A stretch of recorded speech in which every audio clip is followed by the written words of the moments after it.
KAAPA case പ്രതിയെ പാർട്ടിയിലേക്ക് സ്വീകരിച്ചതിൽ വിശദീകരണവുമായി CPM പത്തനംതിട്ട ജില്ലാ നേതൃത്വം. RSSൽ പ്രവർത്തിക്കുമ്പോഴാണ് ഇയാൾ കേസുകളിൽ പ്രതിയാകുന്നതെന്ന് ജില്ലാ സെക്രട്ടറി KP ഉദയഭാനു. മുമ്പ് തെറ്റായ രാഷ്ട്രീയവും രീതികളും പിന്തുടർന്നവർ അത് ഉപേക്ഷിച്ചാണ് പാർട്ടിയിലേക്ക് വന്നതെന്ന് മന്ത്രി വീണ ജോർജും മാധ്യമങ്ങളോട് വ്യക്തമാക്കി. കഴിഞ്ഞ ദിവസമാണ് കാപ്പ കേസ് പ്രതി ശരൺ ചന്ദ്രനടക്കമുള്ള 60ഓളം പേർ പത്തനംതിട്ട ജില്ലയിൽ CPMന്റെ ഭാഗമായത്. സ്വീകരണ പരിപാടിയുടെ ഉദ്ഘാടനം നിർവഹിച്ചത് മന്ത്രി വീണ ജോർജ് ആയിരുന്നു. മുൻ RSS BJP നേതാവായിരുന്ന ശരണിനെ മാലയിട്ട് സ്വീകരിച്ചത് ജില്ലാ സെക്രട്ടറി KP ഉദയഭാനുവും. കാപ്പ വകുപ്പ് പ്രകാരം താക്കീത് ലഭിച്ച വ്യക്തിയാണ് ശരൺ ചന്ദ്രൻ. ഈ വസ്തുത നിലനിൽക്കെയാണ് വിശദീകരണവുമായി നേതാക്കൾ രംഗത്തെത്തിയത്.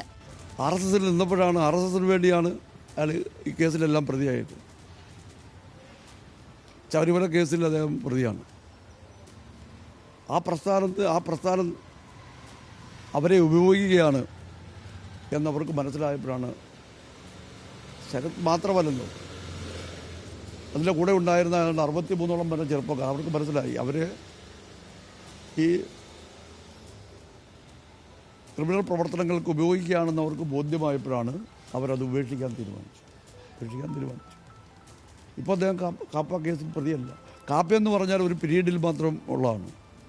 മന്ത്രി വീണ ജോർജിന്റെ പ്രതികരണവും വ്യത്യസ്തമായിരുന്നില്ല.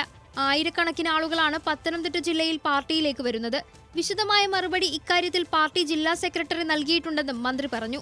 മുമ്പ് തെറ്റായ രാഷ്ട്രീയവും രീതികളും പിന്തുടർന്നവർ അത് ഉപേക്ഷിച്ചാണ് പാർട്ടിയിലേക്ക് വന്നതെന്നും വീണ ജോർജ് വ്യക്തമാക്കി. എത്രയോ ആളുകൾ, ആയിരക്കണക്കിന് പതിനായിരക്കണക്കിന് ആളുകളാണ് പാർട്ടിയിലേക്ക് വന്നിട്ടുള്ളത്, അല്ലെ ഇടതുപക്ഷ പ്രസ്ഥാനത്തിലേക്ക് വന്നിട്ടുള്ളത്.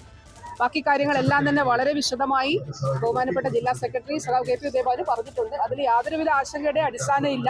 CPMനെ സംബന്ധിച്ചിടത്തോളം, പ്രസ്ഥാനത്തെ സംബന്ധിച്ചിടത്തോളം വളരെ വ്യക്തമായിട്ടുള്ള കാര്യം. മലയാലപ്പുഴ സ്വദേശിയായ ശരൺ ചന്ദ്രന്റെ പേരിൽ മലയാലപ്പുഴ, പത്തനംതിട്ട സ്റ്റേഷനുകളിലായി 7ഓളം കേസുകൾ രജിസ്റ്റർ ചെയ്തിട്ടുണ്ട്.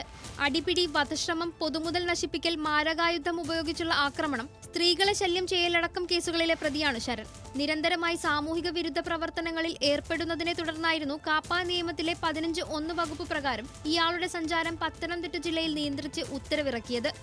ന്യൂസ് മലയാളം, പത്തനംതിട്ട.